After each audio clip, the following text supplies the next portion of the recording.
තෙරුවන් සරණයි සදහැවර ඔබ හැම දෙනාටම. කරන කලට පව් මිහිරිය මීසේ විදින කලට දුක් දැඩිවේ ගිනිසේ.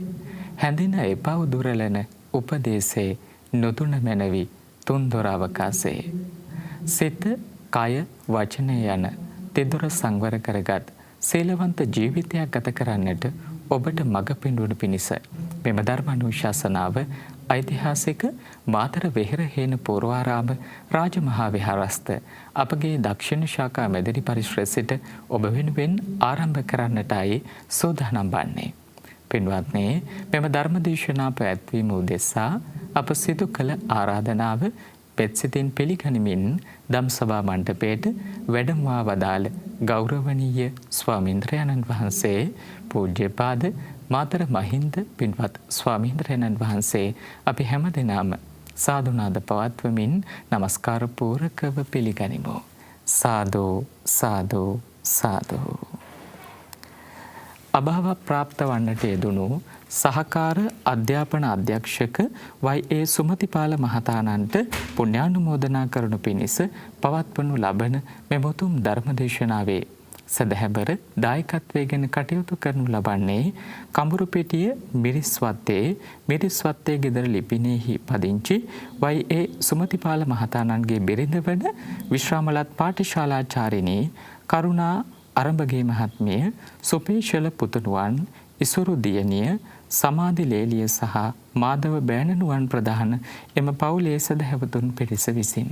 එහෙමනම් අපි හැමදෙනාම මෙතෙන් පටන් උතුම් ධර්මදේශනාව පින්සිතින් හෝරාවක් පුරාවට ශ්‍රවණය කරමු.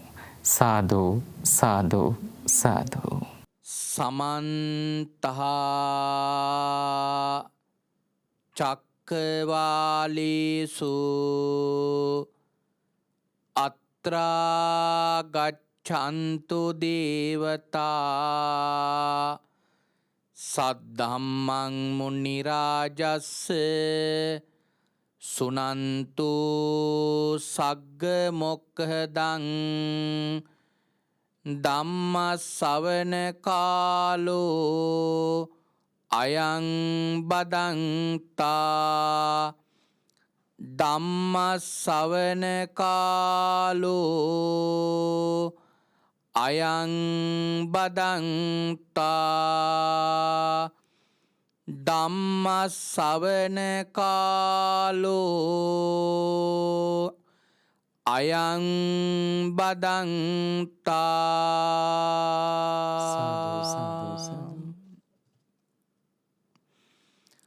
නමෝ තස්ස භගවතු අරහතෝ සබ්බ ධම්මේසු අප්පටිහත ඥානචාරස්ස දස බලදරස්ස චතුවේ සාරච්ච විසරදස්ස සබ්බ සත්තුත්තමස්ස ධම්මිස්ස රස්ස ධම්ම රාජස්ස ධම්මත්සාමිස්ස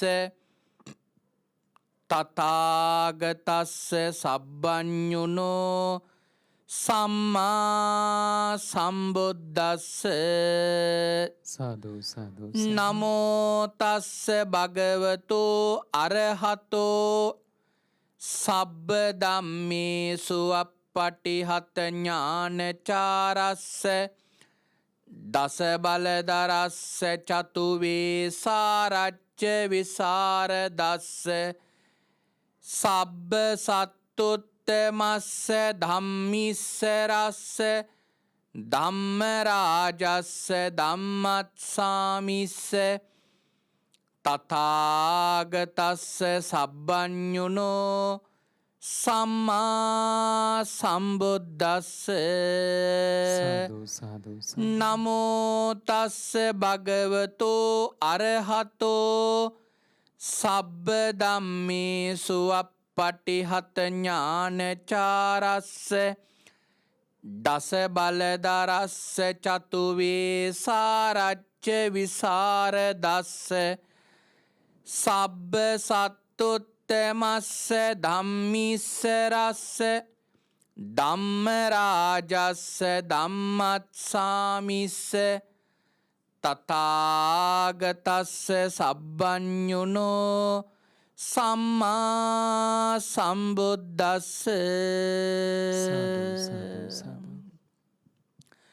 උතුම් වූ භාග්‍යවතුන් වහන්සේට මාගේ උතුම් වූ නමස්කාරය වේවා. ධම්මස්වාමී ලෝකස්වාමී භාග්‍යවතුන් වහන්සේට අයිති ධර්මයක් දේශනා කරන මේ වෙලාවේ මාගේ මුවින් වැරදි වචනයක් පිට නොවේවා, මිත්‍යා දෘෂ්ටික වචනයක් පිට නොවේවා, මගේ අදහසක් ධර්මයට විරුද්ධව පිට නොවේවා. උතුම් වූ භාග්‍යවතුන් වහන්සේගේ සත්‍යම බුද්ධ වචනය භාග්‍යවතුන් වහන්සේ සතුටු වෙන ආකාරයට දේශනා කරන්න මට ශක්තිය ලැබේවා. ඒ සඳහා සියලු ආර්යයන් වහන්සේලාගේ අනුග්‍රහය ලැබේවා. සියලු සත්පුරුෂයන් වහන්සේලාගේ අනුග්‍රහය ලැබේවා. සියලු ශාසන ආරක්ෂකයන් වහන්සේලාගේ අනුග්‍රහය ලැබේවා. හැම දිනාටම භාග්‍යවතුන් වහන්සේගේම ධර්මය අවබෝධ කරගෙන උතුම් චතුරාර්ය සත්‍ය ධර්මයම අවබෝධ කරගනිත්වා. සාදු සාදු සාදු.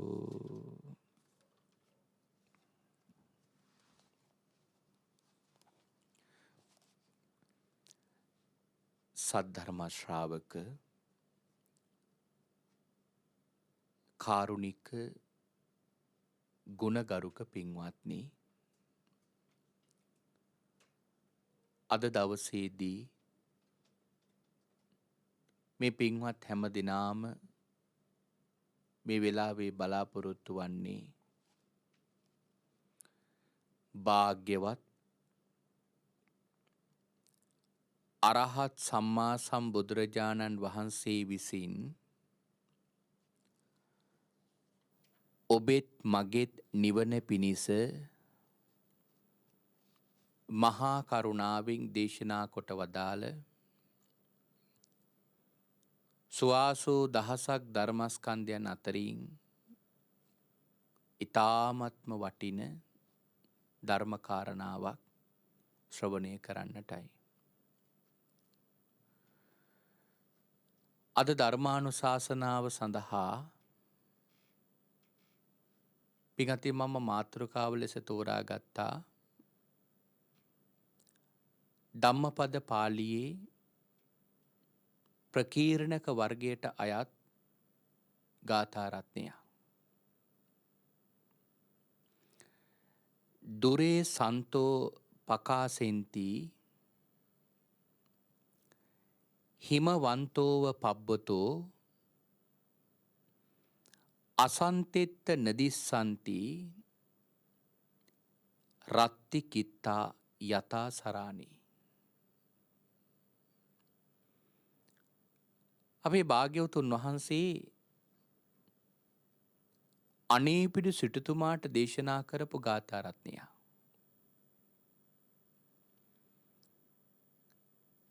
මේ අනේපිඩු සිටුතුමාට කුඩා කාලේ ඉඳලා ඇසුරු කරපු එක මිත්‍රයෙක් හිටියා. දැන් ඔහු ඉන්නේ උග්ග රටේ.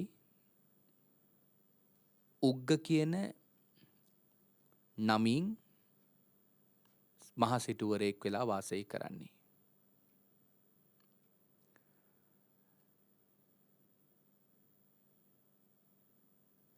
එකටමයි කුඩා කාලේ දෙන්න ජීවත් වුණේ. එකටමයි ඉගෙන ගත්තේ.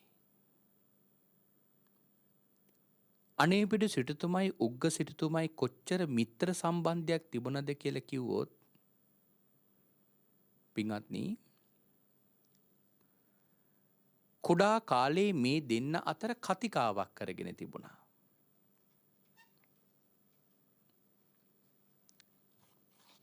ඒ කතිකාව තමයි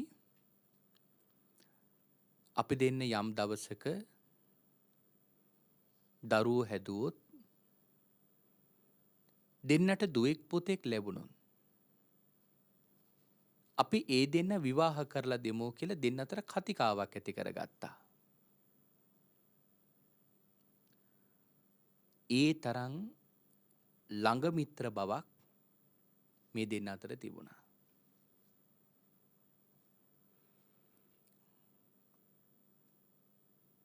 දැන් දෙන්නම විවාහ වෙලා දෙන්නටම දරුවෝ ඉන්නවා.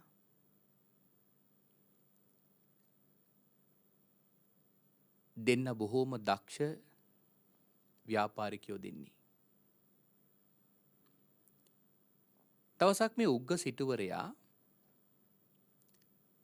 ව්‍යාපාර කටයුත්තකට සැවැත් නුවරට ආවා. ඒ ආපු වෙලාවේ නවාතැන් ගත්තේ සැවැත් නුවර අනේපිඩු සිටුතුමාගේ මාලිගාවේ.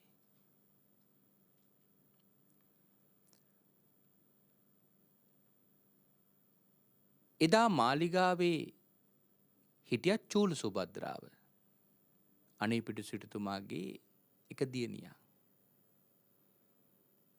ඇයට කිව්වා උග්ග සිටුවරයාට එහෙම නැත්නම් තමන්ගේ මිත්‍රයාට ආගන්තුක සත්කාර කරන්න කියලා.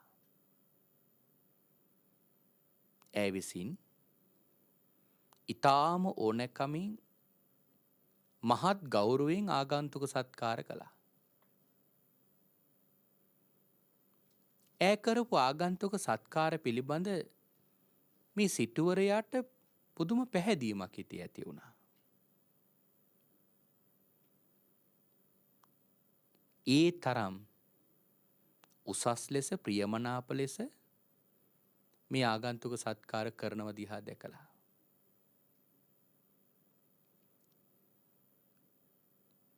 ඇයට පින්වතුනි මෙවැනි ආభాෂයක් ජීවිතයට ලැබුණේ මොකක් නිසාද?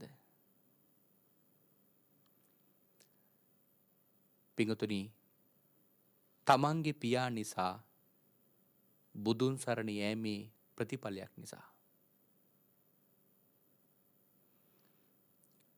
මේ ලෝතර බුදුරජාණන් වහන්සේගේ ධර්මයේ තුල පින්වතුනි මේ හැම ධර්ම කාරණාවක්ම තියෙන්නේ අපේ ප්‍රායෝගික ජීවිතේ ක්‍රියාත්මක කරන්න.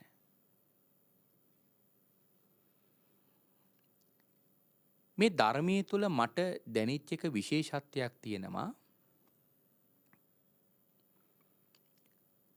මේ ධර්මයේ කෙරෙහි සද්ධාව උපදව ගන්න මේ ධර්මයේ තුලින් ලැබෙන ශක්තිය ඒ සද්ධාව උපදව ගන්න කෙනාට වැඩි කියලා. කවුරු හරි මේකේ හරි අවංකව ඕනෑකමින් හැසිරෙනවා නම් හිතේ දැඩි ශ්‍රද්ධාවක් උපදවගෙන මේකේ හැසිරෙනවා නම්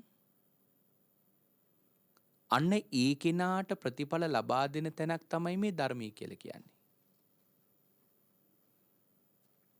හැබැයි ඒකට තියෙන්න ඕන තමන්ගේ හිතේ අවංක හැඟීම. අන්න ඒ කෙනාට තමයි පින්වතුනි මේ ධර්මයේ තුලින් දියුණු වෙන ඥානිය මෙහෙවෙන්නේ. ඥානෙ දියුණු වෙන්නේ. ඔහුට ඒ ඥානිය තුලින් තමයි මෙලොව දියුණුවත් සසර දියුණුවත් ඔහුට සලසා ගන්න පුළුවන්කමක් ලැබෙන්නේ. මේ චූල සුභද්‍රාවගේ ළඟ තිබුණේ අන්න එහෙම ධර්මයෙන් දියුණු වෙච්ච ජීවිතයක්. ඇයගේ ළඟ මේ වෙලාවේ විදහා පෑවේ මේ උසස් ආචාර ගෝචර සම්පන්න භාවය කියන කාරණාව. මොකද මේ උසස් ආචාර ගෝචර සම්පන්න භාවය කියලා කියන්නේ?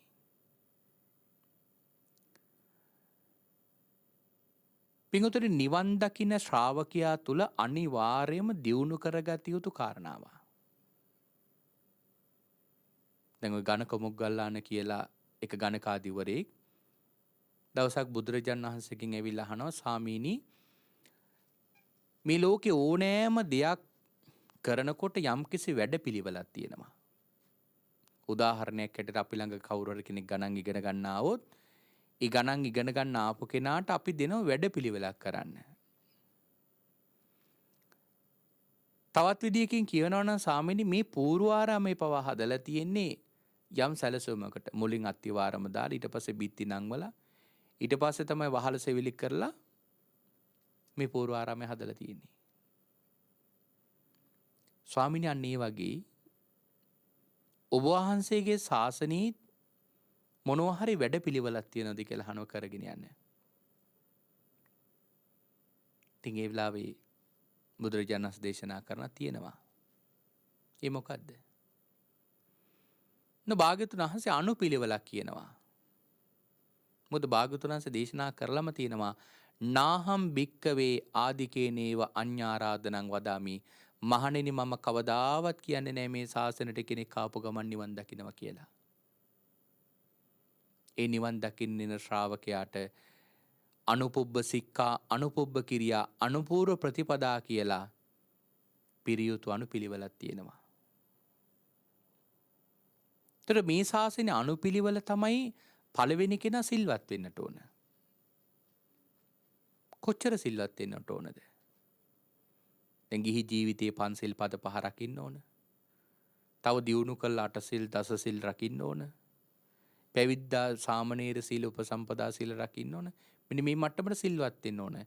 ඒ සීලය කොච්චර රකින්න ඕනද කියලා කියනවා නම් අනුමත්තේසු වජ්ජේසු බය දස්සාවි අනුමාත්‍ර වරදෙහි පවා පින්වතුනි බය දකින කෙනෙක් බවට පත් වෙන්නට ඕන.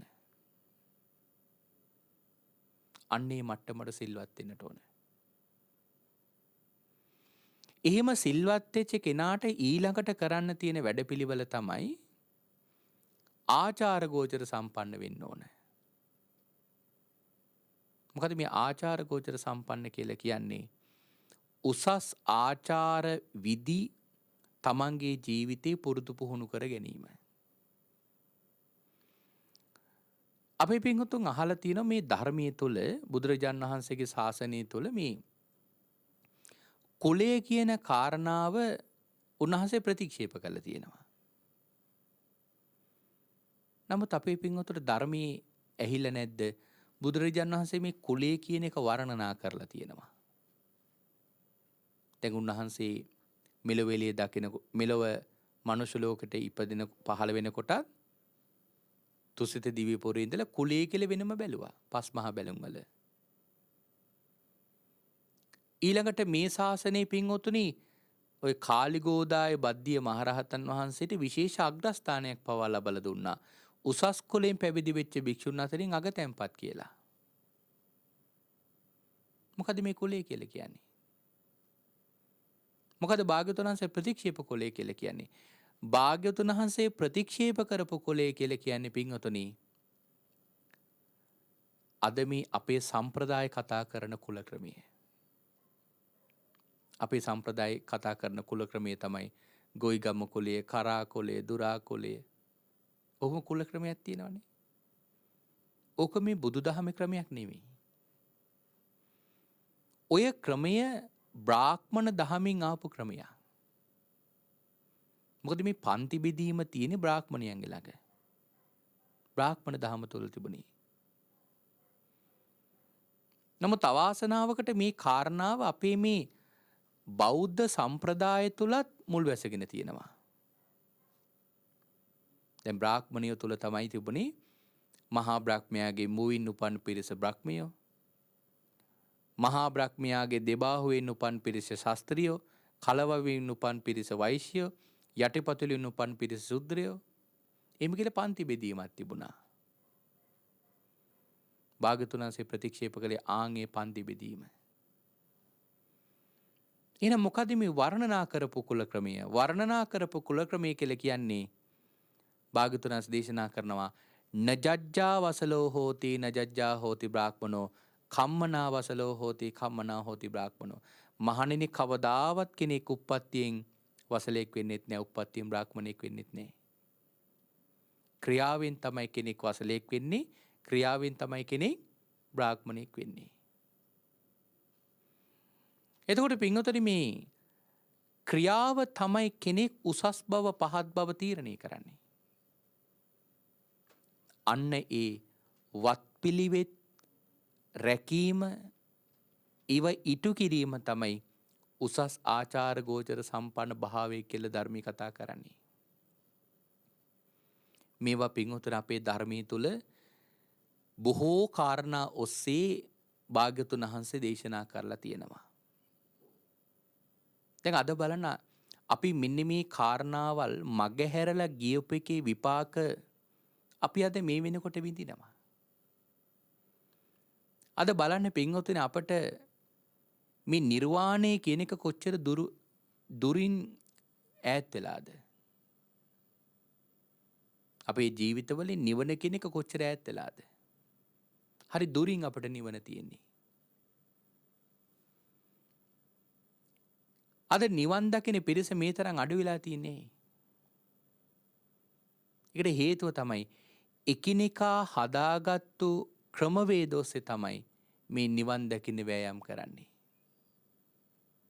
භාග්‍යවතුන් වහන්සේ දේශනා කරපු විදියට නෙවෙයි. හැබැයි භාග්‍යවතුන් වහන්සේ දේශනා කරපු විදියට නිවන් දකින්න ශ්‍රාවකයා පින්වතුනි මේ සමාජයට හරි හිත කරයි. අහිත කරන්නේ. සමාජයට මානවයට හරි ලෙන්ගතුයි. හරි මානුෂීයයි. භාග්‍යවතුන් වහන්සේ දේශනා කරපු ප්‍රතිපදාව පුරණ ශ්‍රාවකයා. නමුත් අද මේ බුදුදහම නැමැති වේදිකාව නියෝජනය කරන ඇතැම් පිරිස් නිසා ඔවුන්ගේ ක්‍රියාකලාපයන් නිසා සමහර ලාවට සමාජය තුළ බාහිර මිනිසු තුළ මේ බුදුදහම පිළිබඳව කතා වෙන්නේ ඊටාම පහත් ස්වභාවයකින්. ඇයි? මේක නියෝජනය කරන මිනිසුන්ගේ තිබෙන නොයෙක් අඩුපාඩුකම් නිසා. හැබැයි සැබෑ බුද්ධ ශ්‍රාවකයා එහෙම කෙනෙක් නෙවෙයි. මේ ආචාර ගෝචර සම්පන්න භාවය මගහැරලා සීලය මගහැරලා අද පින්වතුනි බොහෝ දෙනෙක් මේ ශාසනයට ආපු ගමන් නිවන් දකින්නේ කියලා හොයන්නේ මොනවද? භාවනා කරන්න. සමහර කෙනෙක් අපේ ළඟට තාවම අහන්නේ ස්වාමීන් වහන්සේ අපිට භාවනා කරන්න හැටි කියලා දෙන්න.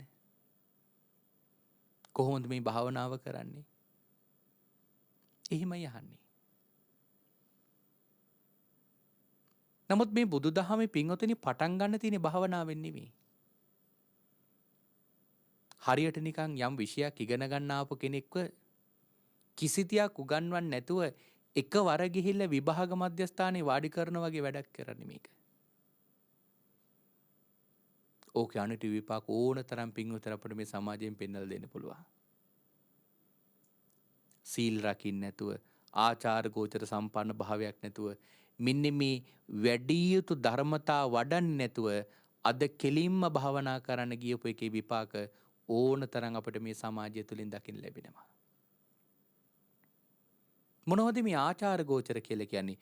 උසස් ආචාර ගෝචර සම්පන්න භාවයක් කෙනෙකුගේ ළඟ තියෙන්න ඕන. දැන් අපි පින්වතුන්ට මේවා දකින්න පුළුවන් වැටහෙන උපමාවක් කියන්න නින්දාවක් කරන්න නෙවෙයි. නමුත් මෙවැනි උපමාවක් කිව්වොත් අපේ පින්වතුන්ට මේ කාරණාව ටිකක් තේරෙයි කියලා හිතනවා. අපි හිතමු සමහර භාවනා මධ්‍යස්ථාන එහෙම නැත්නම් ওই විහාරස්ථානවල භාවනා වැඩසටහන් පවත්වනවා. පින්වතුන් බලන්න ওই භාවනා වැඩසටහන් වලට යන සමහර අය බොහෝ කාලයක් තිස්සේ භාවනා කරන අය. නමුත් බලන්නකෝ ඒ පිරිස භාවනාව තුළින් මොකද්ද දියුණු කරගෙන තියෙන්නේ කියලා. කෙනෙක් එක කතා කරන දන්නේ. කෙනෙක් දැක්කම ඔහු පිළිබඳව මානුෂීයව හිතන්න පුරුදු වෙලා නැහැ. තමන් ඉන්න තැනට කවුරු හරි අලුතෙන් කෙනෙක් ආවොත් මොහු අලුත් කෙනෙක් අපි පරණයි කියලා මාන්නයක් ඇති කරගන්නවා. මෙවැනි බොහෝ කෙලෙස් පින්වතුනි ඔවුන්ගේ හිත් තුළ වැඩිලා දියුණු වෙලා. කොටිම කියනවා නම් පාවහන් දෙක ගලවන තැන ඉඳලා නැවත ඒ භාවනා වැඩසටහනින් ඉවත් වෙලා යනකම්ම දකින කිසිම කාරණාවක් පිළිබඳ බොහෝ තැන්වල පැහැදෙන තැනක් නන්නේ. බලනකො පාවහන් ගලවල තියෙන අපිලිවෙල. ඊළඟට බලන්නකො ගිහිලා වාඩි වෙලා ඉන්න අපිලිවෙල. සමහර දෙනෙක් පුටු තියාගෙන බිම වාඩි වෙලා ඉන්න අයගේ ඉස්සරහින් ගිහින් ඉන්නවා. එතකොට අර බිම වාඩිලා ඉන්න අයව වැහිලා. බලන්න ඔහුගේ හිතේ කරුණාවන්ත අදහසක් නැහැ. මම මෙතන පුටුව තියාගෙන ඉන්නකොට මගේ පිටිපස්සේ ඉන්න ඇට ඉස්සරහා පේන්නේ නැහැ කියන එක. එවැනි සරල කාරණාවක්වත් තේරුම් කරගන්න තරම් ඥානියෝන්ගේ දියුණු වෙලා නැහැ. ඉතින් මොනවද එහෙනම් භාවනා කරලා ලබන්නේ? ওই වගේ තැනකට ගිහිල්ලා ඒ පිරිස භාවනාවෙන් කොච්චර දියුණු වෙලාද කියලා බලන්න පුළුවන් පින්වතුනි. කවුරු හරි ගිහලා මොනවා හරි බණ පොතක් බෙදන්නකෝ. ඒ බණ පොත බෙදුවොතින් බලා ගන්න පුළුවන් ඔවුන් භාවනාවෙන් කොච්චර දියුණු වෙලා තියෙනවද කියලා. ඒ කලබල කරන විදිය දිහා දැක්කම. පොලිමට එන්නේ කිව්වොතින් සමහරලාට පොලිම පැනලා ඉස්සරහට එවි. එක්කෙනෙකුට එක පොතයි දෙන්නේ කියලා කිව්වොතින් මගේ යාළුවෙක් වෙනවා අදා වෙන යාටත් එකක් දෙන්නේ කියයි. ඔහොම බොරු කිය පොත් කීයක් නම් ගනීද? සමහර වෙලාවට එක පොත නම් අනිවාර්යයෙන්ම දෙන්නේ. ඒ පොත අරගෙන ආයෙමත් අනිත් පිටිපස්සෙන් ඇවිල්ලා ආයෙමත් අර පොලිමට එකතු වෙලා ආයෙ තව පොතක් ගන්නවා. මොනවද පින්වත්නි බලන්නකො මේ භාවනාවෙන් දියුණු වෙලා තියෙන්නේ. එකම දෙයයි අපි මේ සතියකට සැරයක් භාවනා පන්තියකට යනවා කියන කාරණා විතරයි උන්ගේ හිත තුළ තියෙන්නේ. මේකට ප්‍රධානතම හේතුව තමයි මේක බුදුදහමේ වරදක් නෙවෙයි. දැන් ඔය පිරිස දිහා දැකලා බාහිර මිනිස්සු මේ බුදුදහම පිළිබඳව මනින්නේ කොහොමද? ඍණාත්මක අදහස් තමයි මනින්නේ. එතකොට මොකද්ද මේ වෙලා තියෙන්නේ? කොතනද මේ වැරදුනේ? වැරදුනේ තමන්ට ඕන විදියට මේ නිවන් දකින ක්‍රමවේද හොයාගත්ත එකේ විපාක. හරියට බුදුරජාණන් වහන්සේගේ ධර්මයේ පිළිපැද්දනම් ඔය වගේ ලක්ෂණ ඔය වගේ ප්‍රතිඵල අපට මේ සමාජය තුලින් දකින්න ලැබෙන්නේ. දැන් හරියට ආචාර ගෝචර දියුණු කරගෙන ওই වගේ තැනකට බණ පොතක් බෙදන්න ගියා නම් පින්වතුනි ඒ ආචාර ගෝචර දියුණු කරගත් උදවිය කොහොමද පේලියට එන්නේ? පින්වතුනි ඉස්සර වෙලාම අවස්ථාව දෙන්නේ වැඩිහිටියන්ට. වැඩිහිටියෝ තමයි ඉස්සරහින් තියන්නේ. ඒක තමයි මේ ශාසන සම්ප්‍රදායේ ගරු කරන විදිය. ඉස්සර වෙලාම පේලි ඉදිරි තැන දෙනවා වැඩිහිටියන්ට. බාල පිරිස් පස්සට යනවා. එහෙම තමයි හිතන්න පුරුදු වෙන්නේ.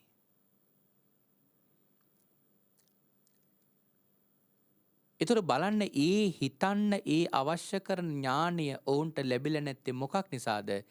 ඒකට අදාළ කරන ධර්ම කාරණාවල් තමන්ගේ ජීවිතය තුළ ප්‍රගුණ කළා නැහැ. එනම් මේ ආචාර ගෝචර සම්පන්න භාවය කියන එක හරි උසස් අත්‍යවශ්‍යයි. නිවන් දකින ප්‍රතිපදාවට අනිවාර්යම අත්‍යවශ්‍ය වන කාරණාව. බලන්න පින්වතුනි මේ කාරණාව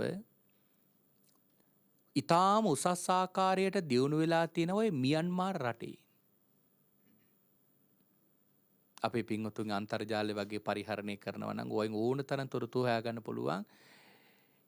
ඒ රටවල ස්වාමින්වහන්සේලා කොහොමද දානෙකට වඩින්නේ? කොහොමද පිණ්ඩපාතේ වඩින්නේ? ඔය තායිලන්ත වගේ රටවල බලන්න. පින්වතුනි අපේ පින්වතුන් පිළිගන්න අදටත් මියන්මාර් රටේ මේ මොහොත වෙනකොටත් පින්වතුනි රහතන් වහන්සේලා වැඩ ඉන්නවා. ඒකට හේතුව තමයි ඒ රටවල් වල මේ ධර්මය අනුපිළිවෙලට ඒ ප්‍රතිපදාව පිළිපදිනවා. දඹදිව හිම යන අය බුද්ධ ගයාවේදී ගොඩාක් වෙලාට දැකලා ඇති මියන්මාර් රටෙන් ස්වාමින්වහන්සේලා වඩිනවා ඒ ස්ථාන වන්දනා කරන්න. පිඟුතුනේ වඩින ස්වාමින්වහන්සේලා සමහරලාට 20ක් 30ක් 50ක් 100ක් කොහොම තමයි වඩින්නේ. හරිම ලස්සනට හරිම අනුපිළිවෙලකට එකිනෙකා වහන්සේලා එකිනෙකා පස්සෙන් පිඟුතුනි වැඩිහිටි පිළිවෙලට බසෙන් බැහැලා වැඩම කරන්නේ. ඒ දිහා බලාගෙන හිටියත් හරි ලස්සනයි. උන්වහන්සේලා පින්වතුනි ඒ තැන්වලට ගිහිල්ලා පාවහන් ටික ගලවන විදිය දිහා දැක්කමත් හරි ලස්සනයි. හරියට නූලක් තියලා ඇදලා ඉරක් ඇඳපු වගේ තමයි උන්වහන්සේලා පාවහන් ටික ගලවන්නේ. ඒ තරම් ලස්සන පිළිවෙලක් පින්වතුනි ඒව තුල තිබුණා. බලන්න පින්වතුනි බුදුරජාණන් වහන්සේගේ කාලේ මේ දෙවිවරු මේ මහා දිව්‍ය සම්පත් අත්හැරලා ඇවිල්ලා මේ මහා සංඝරත්නය දිහා බලාගෙන ඉන්නේ. මොකද බුදුරජාණන් වහන්සේගේ සරණ ගියපු ශ්‍රාවකයාගේ ඉරියව් හරිම සාන්තයි. හරිම සංවරයි. දමණය වෙච්ච ඉරියව් තියෙන්නේ. සාන්ත ඉරියව් තියෙන්නේ. අතපය දිගහැරලා කතා කරන්නේ නැහැ. කකුලක් නවාගෙන කතා කරන්නේ නැහැ. ගරු කරන කෙනාගේ දිහාවට කකුල් දික් කරන් වාඩි වෙන්නේ නැහැ. පිටුතුනි යවතුන් පැවතුන් හරීම ලස්සනයි. ඒකනේ අපේ සිංහල සමාජය තුළ ඒවට වෙන වෙනම වචන භාවිතා කළේ. දැන් පාලිය නම් එහෙමවත් නැහැ වෙනසක්. හාමුදුරු නමක් වැඩියත් කියන්නේ ගච්ඡති කියලා, ගිහි කෙනෙක් ගියත් කියන්නේ ගච්ඡති කියලා පාලියේ. දෙකටම පාවිච්චි කරන එකම වචනය. හැබැයි අපේ සිංහල සමාජය තුළ ඒ පාලි වචන පරිවර්තනය කරේ කොහොමද? ගෞරවාන්විත වචන පාවිච්චි කළා. හාමුදුරු නමකගේ ගමනටත් හාමුදුරු නමක් ගමනකට කියන්නේ වඩිනවා කියලා, ගිහියෙගේ ගමනකට කියන්නේ යනවා කියලා. හාමුදුරු නමක් අනුභව කරොත් වළඳනවා කියනවා, ගිහියෙක් අනුභව කරොත් කනවා කියනවා. හාමුදුරු නමක් සැතපෙනවා, ගිහියෙක් නිදා ගන්නවා. හාමුදුරු නමක් වැඩ ඉන්නවා, ගිහියෙක් වාඩි වෙනවා. ඇයි පින්වතුනි මේ එකම වචනවලට එකම ක්‍රියාවකට වචන දෙකක් පාවිච්චි කරන්නේ? වචන දෙකක් පාවිච්චි කරන්නේ ගිහියෙක් යන යෑමයි හාමුදුරු නමක් වඩින වැඩුමයි අතර වෙනසක් තියෙනවා. අන්නේ වෙනස පෙන්වන්න ඕන නිසා තමයි වචන දෙකක් පාවිච්චි කරලා තියෙන්නේ. හාමුදුරු නමක් දානේ වළඳන විදියයි ගිහියෙක් ආහාර ගන්න විදිය අතර වෙනසක් තියෙනවා. ඒ වෙනස පෙන්වන්න ඕන නිසා තමයි වචන දෙකක් පාවිච්චි කරලා තියෙන්නේ.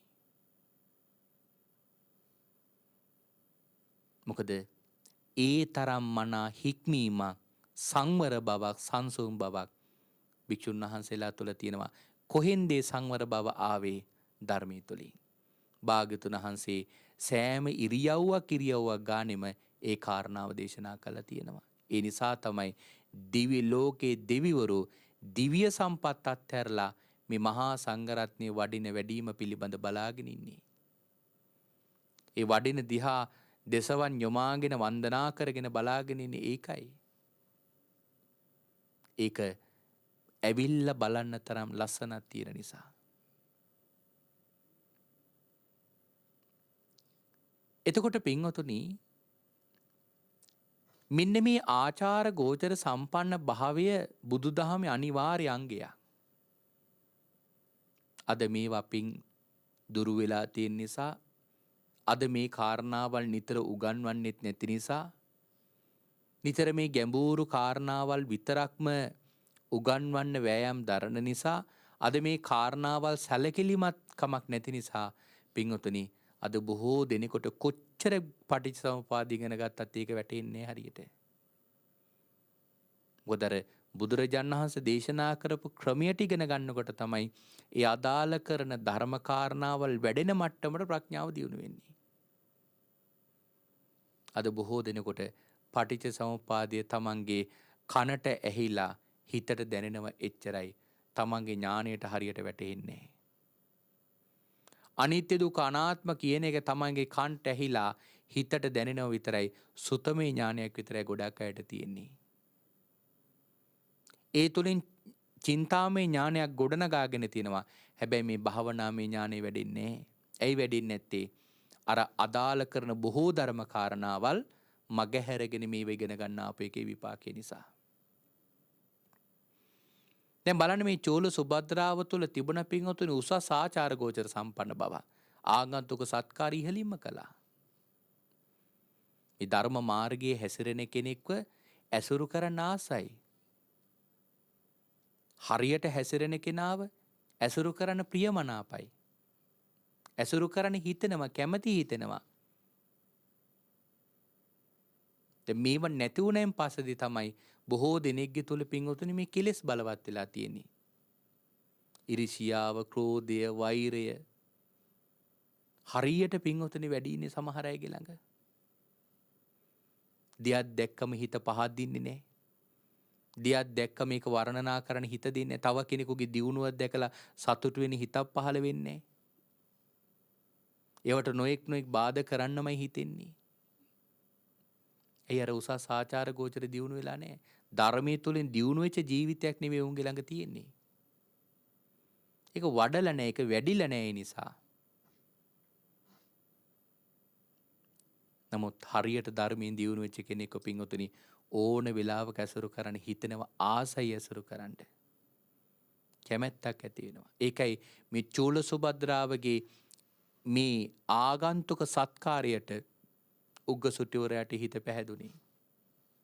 අනේපිඩු සිටුතුමාට කියනවා, සිටුතුමනි මතකද අපි කුඩා කාලේ කතිකාවක් අරගත්තා. දැන් ඒ කතිකාව ඉටු කරන්න කාලයයි. මම කැමති මගේ පුතාව මෑට විවාහ කළ දෙන්න. නමුත් අනේපිඩු සිටුතුමා මේකට කැමති නැහැ. අකමැති වුණා කියලා දැන් තමන්ගේ කතිකාව පොරොන්දුව කඩ කරන්න කැමති නෑ. නමුත් එක දෝෂයක් තියෙනවා. ඒ තමයි උග්ග සිටුවරය කියලා කියන්නේ අචේලක සරණ ගියපු මිත්‍යා දෘෂ්ටිකයෙක්. තමන්ගේ මිත්‍රෙක් වුණාට අර මිත්‍යා දෘෂ්ටික සරණ ගියපු නිසා පින්වතුනි මේකට එකග වෙන්න හිතක් නැහැ. ඒ නිසා මොකද කරේ? බුදුරජාණන් වහන්සේගේ ළඟට ගියා. භාග්‍යවතුන් වහන්සේගේ විමසුව භාග්‍යවතුන් වහන්සේ හේතු සම්පත් බල උග්ග සිටුවරයාගේ දැකලා අනේපිඩු සිටුතුමාට කිව්වා කමක් නැහැ සිටුතුමනි අවසර දෙන්න. සිටුතුමා භාග්‍යවතුන් වහන්සේගේ අවසරයෙන් තමන්ගේ දියණිය විවාහ කළ දුන්නා. විවාහ වෙලා උග්ග නගරයට ගියපු පහුවෙන්දාම අචේලකෝ පිරිසක් ගෙදර දානයකට වැඩමෙව්වා. අචේලකෝ කියන නිගණ්ඨයෝ පිරිසක් නිර්වස්ත්‍ර වෙන්නේ. මේක දැකපෑට පිළිකුල් ඇති වෙලා ඇය හැංගුණා. ඒකට කේන්ති ගිය අචේලකෝ ඇය වහාම නිවසින් එලවන්න කිව්වා. නමුත් උග්ග සිටුවරයාගේ බිරිඳ එක නෑගේ නැන්දම්මට ගිහින් කියනවා, මෑණියනි අපගේ ආර්යයන් වහන්සේලා නම් මෙහෙම නෑ. දමනීය වූ ඉන්ද්‍රියන් තියෙන්නේ. සාන්ත වූ ඉරියාපතයක් තියෙන්නේ. උන්වහන්සේලාගේ ගමන පවා ඊටාම සාන්තයි. මෑණියනි උන්වහන්සේලා බොහෝ ඇස් යොමාගෙන කතා බහ කරන්නේ. බොහෝ වෙලාවට බිම්බලන් වැඩ ඉන්නේ. මෑණියනි උන්වහන්සේලා වැඩි කතා බහක් නෑ, අවශ්‍ය දේ විතරයි කතා කරන්නේ. ඒ තරම් හික්මුණු පිරිසක් මගේ ආරණ්‍ය වහන්සේලා කියලා මේ බුද්ධ ප්‍රමුඛ සංඝරත්නයේ ගුණයක් සිහිපත් කරනවා. ඒ කහගෙන හිටපු ඒ මෑණියන්ට බුද්ධ ප්‍රමුඛ සංඝරත්නය දැක බලා ගැනීමේ බලවත් ආශාවක් ඇති වෙලා ඇයට කියනවා නුඹගේ ආරයන් වහන්සේලා අපගේ නිවසට වඩම්මන්න බැරිද? පුළුවන් කියනවා. එන වඩම්මන්න කියනවා. ඔවුන්ට දානය සූදානම් කරන්න කියලා ඇය සමන්මල් මිටි 8ක් අරගෙන ඉහළ ප්‍රාසාදයට නැගලා වා කවුලුවකින් දෙවුරම් බෙහෙර දිහා බලාගෙන ඒ මල් මිටි 8 අහසට විසි කරලා ඇය ප්‍රාර්ථනා කරනවා ස්වාමීනී භාග්‍යවතුන් වහන්සේ බුද්ධ ප්‍රමුඛ සංඝරත්නයත් එක්ක හෙට දවසේ අපේ ගෙදර දානෙට වැඩම කරන සේක්වා කියලා ආරාධනා කළා. එදා පින්වතුනි අනේපිඩු සිටුතුමා දෙවුරම් බෙහෙරේ බුදුරජාණන් වහන්සේගේ ළඟ ඉඳගෙන බණ අහනවා. දැන් බණ අහලා ඉවර වෙලා අනේපිඩු සිටුතුමා භාග්‍යවතුන් වහන්සේට කියනවා ස්වාමීනි හෙට දවල් අපේ ගෙදර දානෙට වඩින්න කියලා. නමුත් භාග්‍යවතුන් වහන්සේ කියනවා සිටුතුමනි මම දැන් දානයක් බාරගෙන ඉවරයි හෙට. සිටුතුමා අහනවා ස්වාමීනි කවුද ආරාධනා කළේ? ඔබ වහන්සේත් එක්කනේ දැන් මම මෙච්චර වෙලා හිටියේ. එතකොට භාග්‍යවතුන් වහන්සේ කියනවා සිටුතුමනි චූල සුභද්‍රාවයි දාන්ට ආරාධනා කළේ. සිටුතුමා අහනවා ස්වාමීනි කොහොමද ඒක එහෙම වෙන්නේ? ඇයි නියුදුන් 120ක් දොරින් උග්ග නගරිනේ. ඇයි කොහොමද ස්වාමීනි ඔබ වහන්සේට ආරාධනාවක් කරන්නේ? ආන් ඒ වෙලාවේ ඉහළ ආකාශයේ සමන්මල් මිටි 8න් වියනක් සෙදලා තියෙන වියන පෙන්නලා සිටුතුමාට කියනවා සිටුතුමනි මෙයයි ඇය ආරාධනා කරපු ආරාධනාව. සිටුතුමනි සත්පුරුෂයෝ ඊටාම දුර හිටියත් හිමාල පර්වතයේ වගේ ඒ සත්පුරුෂයෝ ප්‍රකට වෙනව භාග්‍යවතුන් වහන්සේට. දුරේ සන්තෝ පකාසෙන්ති දුර හිටියත් සත්පුරුෂයෝ ප්‍රකට වෙනව හරියට හිමවන්තෝ පබ්බතෝ හිමාල පර්වතය වගේ. හිමාල පර්වත රාජයා දුර ඉන්න කෙනෙකුටත් පින්වතුනි හොඳට පේනවා.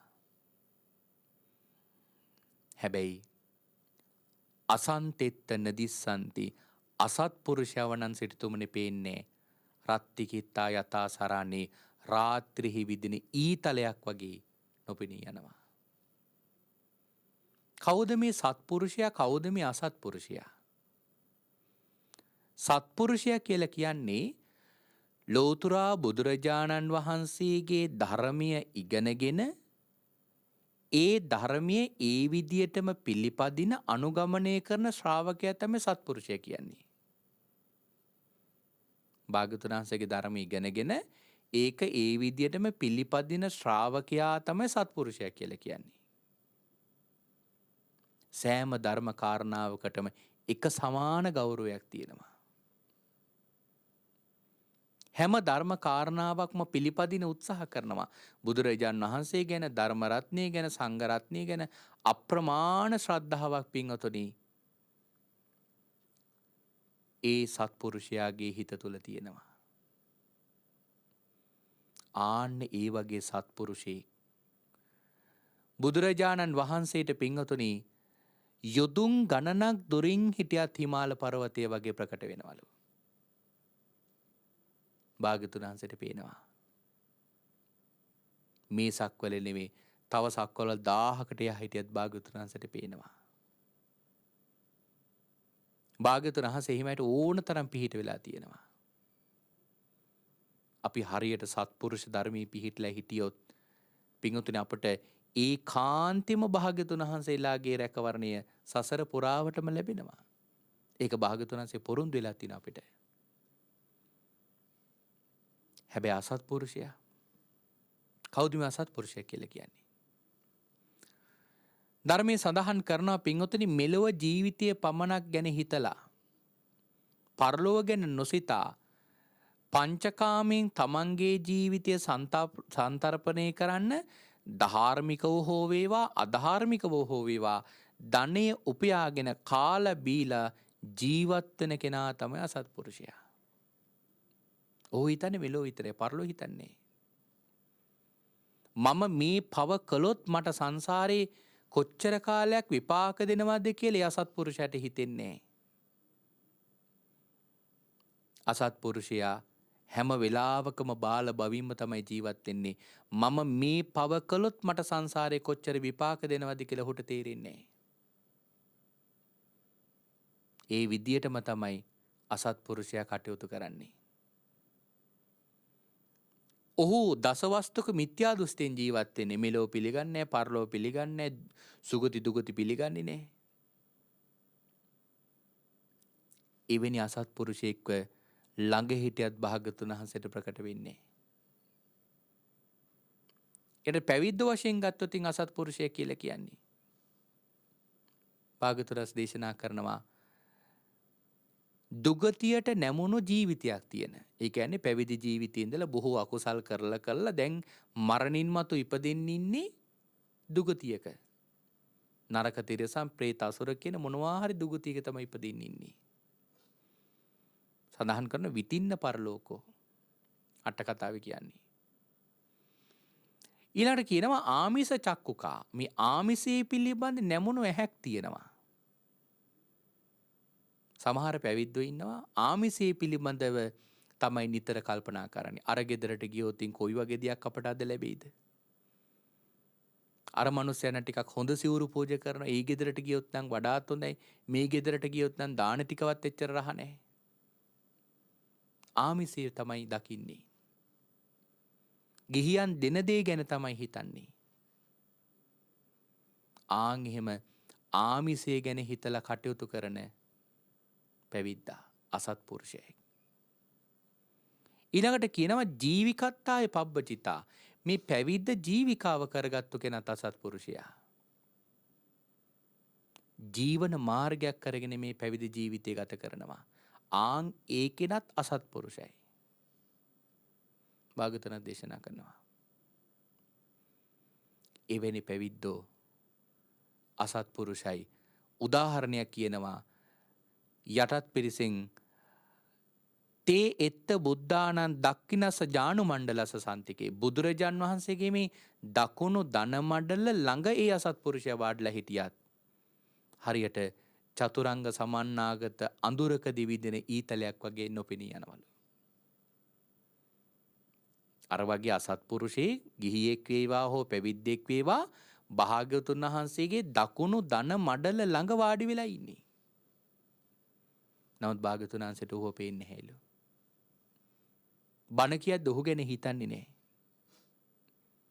අර මාගන්ධිය පරිබ්‍රාජිකාව ගැන සිටු දිනේ ගැන බුදුහාමුදුරු හිතුවේ එහෙමනේ. මාගන්ධිය සිටු දිනියට බණක් කියනවා ධර්ම කාරණාවක් කියන නමුත් ඇයිගේ හිත රිදෙනවා. නමුත් ඒ කතාව කියන්නේ අම්මටයි තාත්තටයි. මොකද අම්මයි තාත්තයි දෙන්න මේ වෙලාවෙම අනාගාමී වෙනවා. හැබැයි මාගන්ධිය භාග්‍යවතුන් වහන්සේ පිළිබඳ වෛරී හිතක් ඇති කරගෙන මේ ජීවිතේම පිංඋතුනි පව් කරලා මෙලොවදීම විපාක විඳලා අදටත් මේ මොහොත වෙනකොටත් අවීචී දුක් විඳින කෙනෙක් බවට පත් වුණා. ඒකයි කිව්වේ අසත්පුරුෂයාව භාග්‍යවතුන් වහන්සේගේ දකුණු දන මඩල ළඟ වාඩිලා හිටියත් භාග්‍යවතුන් වහන්සේට ප්‍රකට වෙන්නේ. එහෙමනම් අපේ පිංඋතුන් පුළුවන් තරම් මේ ලැබිච්ච දුර්ලභ අවස්ථාවේ මේ අවස්ථාව මගහැරව ගන්න එපා. ඒක ලොකු පාඩුවක් අපිට. මොකද සංසාරයේ පින්වතුනි ඕන තරම් අපිට ඉගෙන ගන්න ජීවිතේනවා. රස්සාවල් කරන ජීවිත ලැබෙනවා. හම්බ කරන ජීවිත ලැබෙනවා. ගෙවල් හදන ජීවිත ලැබෙනවා. විවාහ වෙන ජීවිත ලැබෙනවා. දරුවෝ හදන ජීවිත ලැබෙනවා. ඕන තරම් සංසාරේ මේ ටික නම් කරන්න ජීවිත ලැබෙනවා. හැබැයි බණ අහලා ධර්මයේ තුල ජීවත් වෙන ජීවිතයක් හදාගන්න ලැබෙන්නේ කලාතුරකින්. ඒක පින්වතුනි කල්ප අසංඛ්‍යකට වරක් තමයි සමහරලාට කෙනෙකුට ලැබෙන්නේ. ඒකත් පින් කරලා තිබුණොත් ලැබෙයි. පින් නොකරලා තිබුණොත් ඒකත් අහිමි වෙයි. මොකද බුදුවරු පහළ වෙන්නේ එහෙම දුර්ලභව.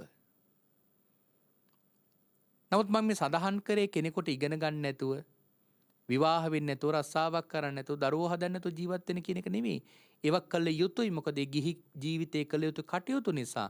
හැබැයි වැඩිපුර මේ ධර්මයේ පැත්තට තමන්ගේ අවධානය යොමු කරන්න. මොකද මේ අවස්ථාව මගහරව ගත්තොත් ආයේ සංසාරේ මෙවැනි වූ අවස්ථාවක් හෝ ලැබීම ඉතාම දුර්ලභ නිසා. එහෙමනම් මිකී කාරණාව ඉතාම හොඳින් අපේ පින්වතුන් තේරුම් අරගෙන අවබෝධ කරගෙන මේ සත්පුරුෂ ධර්මයේ පිහිටලා කටයුතු කරන්න පින්වත් ඔබ හැම දිනාටම මේ උතුම් සද්ධර්ම දේශනාව උපකාර වේවා කියන ප්‍රාර්ථනාවෙන් අපි දේශනාව නිමාවට පත් කරනවා. හොඳ එහෙමනම් අද දවසේදී මේ උතුම් සද්ධර්ම දේශනාව මුළු මහත් ලෝකයාටම මහත් අනුකම්පාවෙන් දේශනා කරන්නට දේශනාවේ දායකත්වයේ දරන්නේ කඹුරුපිටියේ මිරිස්සත්තේ ගෙදර සිට නැසී ගිය සහකාර අධ්‍යාපන අධ්‍යක්ෂක වයි.ඒ. සුමතිපාල මහතාගේ භාර්යාව වන විශ්‍රාමලත් පාඨශාලාචාර්ණී කරුණා අරඹගේ එවැගේම සුපේශල පුතුණුවන් ඉසුරු දියණිය සමාධි ලේලිය මාධව බෑනා කියන මෙන්න මේ පින්වත්තුන් පිරිසයි දායකත්වයේ දරන්නේ. බලාපොරොත්තු වෙනවා කලින් සිහිපත් කළා වගේ මිශ්‍රාමලත් සහකාර අධ්‍යාපන අධ්‍යක්ෂක වයි.ඒ. සුමතිපාල මහත්මයා භාව ප්‍රාප්ත වී 2022 දෙවැනි මාසේ 28 වන දිනට වසර 3ක් සම්පූර්ණ වීම නිමිති කරගෙන එතුමාන්ට පින් අනුමෝදන් කරන්නටත් එවැගේම පල්ලේවෙල අරඹගේ පවුලේ දෙමාපියන් සහ සෝමා අරඹගේ ප්‍රේමා අරඹගේ පියසේන අරඹගේ සොයුරු සොයුරයන්ටත් පින් අනුමෝදන් කරන්නටත් එවැගේම කඹුරුපිටිය ලේනබටුවේ යකල්ලේ ආරච්චි පවුලේ දෙමාපියන් හා වයි.ඒ. ඥානසිරි සොහොයුරාට පින් අනුමෝදන් කරන්නටත් එවැගේම පවුල් දෙකට සම්බන්ධ සියලු මීගේ ඥාතීන්ට පින් අනුමෝදන් කරන්නටත් එවැගේම මේ උතුම් ධර්ම දානමේ පින්ෙන් බලාපොරොත්තු වෙනවා මේ සියලු දෙනාටම ඉක්මන් භවයක පහසුම ප්‍රතිපදාවකින් පහසුම ආකාරයෙන් උතුම් නිර්වාණය අවබෝධ වේවායි සත්පුරුෂ අදහසින් හැම දිනාම පින් අනුමෝදන් කරන්න බලාපොරොත්තු වෙනවා. ඒ වගේම සුජීවත්ව සිටින පවුලේ හැම දිනාටම ආශිර්වාදේ කරනවා. පුතාගේ ලේලියගේ දුවගේ සහ බෑනාගේ ව්‍යාපාරික රැකිරක්ෂා කටයුතු සාර්ථක කර ගැනීමටත් දරුවන්ගේ අධ්‍යාපන කටයුතු සාර්ථක කර ගැනීමටත් මේ උදාර කුසල ධර්මය තුලින් ආශිර්වාදේ කරනවා. ඒ හැම දිනාගේම අධ්‍යාපන කටයුතු සාර්ථක කර ගැනීමට එවැගේම ව්‍යාපාර කටයුතු සාර්ථක කර ගැනීමට මේ උතුම් ධර්ම දානමේ පින හේතු වාසනා වේවා. හැම දිනාටම දියුණුව සලසාගෙන මෙලව යහපත උදා කරගෙන පරලෝකේ ජීවිත යහපතත් උදා කරගන්නට මේ උතුම් ධර්ම දානමේ කුසල කර්මයේ හේතු වාසනා වේවා. සසර අකුසල දෝෂයකින් හෝ යම් දුකක් ඇත්නම් හිරු උදාවන කල්ලි අඳුර දුරවන්නක් මෙන් ඒ අකුසල කර්මිය වහා දුරු වේවා. කුසල කර්මම බලවත් කරගෙන නිවැරදි සීල ආදී ධම්මානුධම්ම ප්‍රතිපදාවම දියුණු කරගෙන ගමන් කරන්නට ශක්තිය ධෛර්යය ලැබේවා කියලා මේ වෙලාවේ ආශිර්වාදේ කරනවා. ඒ වගේම ධර්මදේශනා පින්කමේදී දින වෙන් කරවා ගැනීමේ සිට කටයුතු සංවිධානය කළ ලීලා හිත්තැටියගේ මහත්මියටත් පවුලේ හැම දෙනාටමත් ආශිර්වාදේ කරනවා.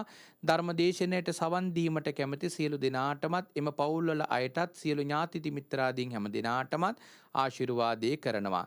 ඒත් එක්කම ආශිර්වාදේ කරනවා විටියල හබරලේ ශ්‍රී නිවාසාරාම පුරාණ විහාර වාසී පූජ්‍යපාද විටියල මහින්ද ස්වාමින් වහන්සේටත් එවැගේම ධර්මදේශනාව සිදු කළ පූජ්‍ය මාතර මහින්ද ස්වාමින් වහන්සේටත් ශාසනික කටයුතු කරගෙන යාමට නිදුක් නිරෝගී සුවපත් භාවය සැලසේවා කියලා සෙත් ප්‍රාර්ථනා කරනවා.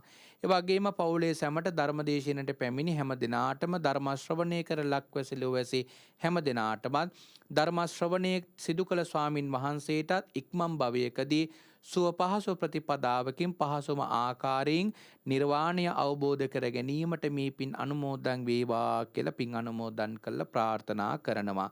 ඒ වගේම ලක්වැසි ජනතාවටත් මෙම අපහසු කාලයෙන් මිදී සිත සාන්තිය උදා කරගෙන පවතින කොරෝනා තත්ත්වය පහව ගොස් ජනතාවට සෞඛ්‍ය සම්පන්න ජීවිතයකට ඉඩ ලැබේවායි ප්‍රාර්ථනා කරමින් සෙත් ප්‍රාර්ථනා කරන්නටත් බලාපොරොත්තු වෙනවා.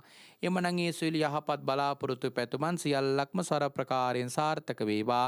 හැම දිනාටම සියලු යහපත උදා වේවා. හැම දිනාගේම සියලු යහපත් සිතුම් පැතුම් බලාපොරොත්තු සියල්ලක්ම සාර්ථක වේවා.